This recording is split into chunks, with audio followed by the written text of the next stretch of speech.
Muito bem, estudantes, vamos retomar o assunto. Já abordamos o assunto que é a formação do espaço geográfico do Brasil e hoje nós vamos partir do ponto que é a localização do espaço geográfico brasileiro. Onde é que se encontra o Brasil? Então, a partir da ótica, olhando o Brasil a partir dos hemisférios, nós temos que o Brasil está localizado, 93% dele se localiza no hemisfério sul e apenas 7% está no hemisfério norte. E estamos totalmente no hemisfério ocidental, naquilo que a gente chama de hemisfério ocidental.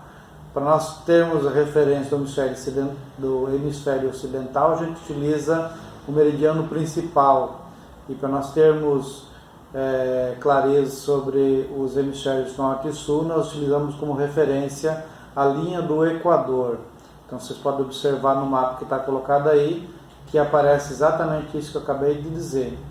93% do espaço territorial do Brasil está no hemisfério sul, 7% no hemisfério norte. Quando a gente utiliza como elemento, e pode observar o mapa que está colocado aí, quando a gente utiliza como elemento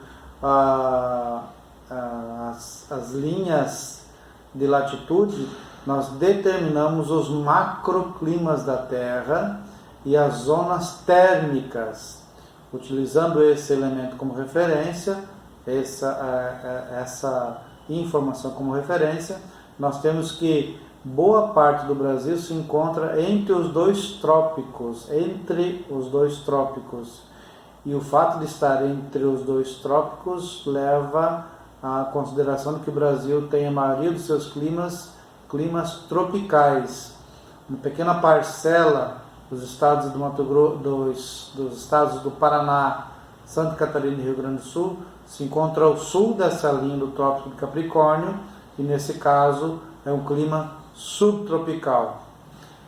Esse mapa que vem na sequência aí, que é o mapa das temperaturas, fica mais evidente isso ainda, né? Da posição que nós nos encontramos em relação às linhas das zonas térmicas da Terra. Quando a gente utiliza como referência os continentes, então observe que o Brasil está no continente americano. Na parte continente americano é subdividido em 3 partes, então o Brasil se encontra na parte daquilo que a gente chama de subcontinente sul-americano. Então nós estamos num pequeno trecho do continente que chamamos de continente sul-americano. E dos países que fazem parte do continente sul-americano, observem aí que o Brasil só não faz fronteira com o Equador e com o Chile. Apenas com esses 2 países nós não temos fronteiras. Com todos os outros países o Brasil faz fronteira. Quando o assunto é os pontos extremos do Brasil, nós temos que o ponto extremo ao norte, o ponto mais setentrional, a gente chama, a nascente do rio Ailã, que fica na parte mais norte do Brasil. Na parte mais sul do Brasil, nós temos o ponto meridional que a gente chama de Arroio Chuí. Quando a gente utiliza os 2 outros extremos, que é leste e oeste, a gente vai encontrar lá no litoral, na parte mais oeste, mais leste do Brasil, a gente vai encontrar a Ponta dos Seixas, que é o ponto mais oriental. E no ponto mais ocidental, mais a oeste, nós vamos encontrar nascente do rio Moá. Então, isso leva a dimensões bastante consideráveis, e em algumas situações se diz que o Brasil tem dimensões continentais. O Brasil tem o tamanho de 8.516.000 km². É o maior país da América do Sul, é o terceiro maior país da América e o 5º maior país do planeta. Possui 7.367 quilômetros de costa, ou seja, o litoral brasileiro são 7.367 quilômetros, e aí nós temos 15.719 quilômetros de fronteira terrestre. Nós limitamos com quase todos os países, como foi dito antes, menos com o Chile e com o Equador.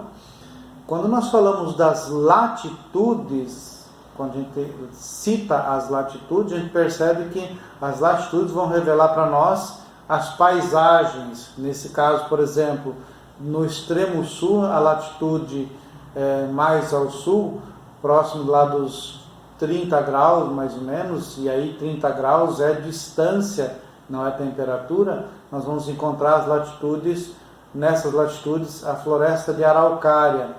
Na parte mais central do Brasil, dos 20 até os 5, ou um pouco menos, talvez uns 10 pontos de latitude, a gente vai encontrar as paisagens que a gente chama de cerrado, e aí próximo dele também o Pantanal. Se nós olharmos o litoral brasileiro, desde a Mata de Araucária até no ponto mais extremo ao norte, no litoral, nós vamos encontrar a Mata Atlântica. E no ponto mais ao norte, ao nordeste do Brasil, nós vamos encontrar a Caatinga, que também é uma floresta, uma mata, né? uma vegetação arbustiva característica do nordeste brasileiro. Se as latitudes revelam para nós as formações vegetais, as longitudes vão revelar para nós os fuso horários do Brasil. O Brasil, a saber, ele tem 4 fuso horários. O primeiro fuso horário fica nas ilhas do Oceano Atlântico. O segundo fuso horário é o fuso horário oficial do Brasil, que é o horário de Brasília. O terceiro fuso horário vai pegar os estados de Mato Grosso do Sul, Rondônia, uma parte do Amazonas e a Roraima. E o último fuso horário do Brasil é a região do Acre e aí num pedaço da floresta amazônica. Com relação a esse último fuso horário, tem uma curiosidade. Em 2008 foi feito um decreto para acabar com esse terceiro fuso horário e ele ser associado ao segundo fuso horário brasileiro. E não deu certo isso. Por que não deu certo? Por causa que a população já estava acostumada com aquele fuso horário. E aí em 2003 foi feita uma nova alteração, um novo decreto, e ele voltou a ter o fuso horário que tinha antes. É um pouco isso o assunto que nós tínhamos para abordar a partir de hoje, e nos próximos dias teremos atividade a respeito do assunto. Um abraço e até mais.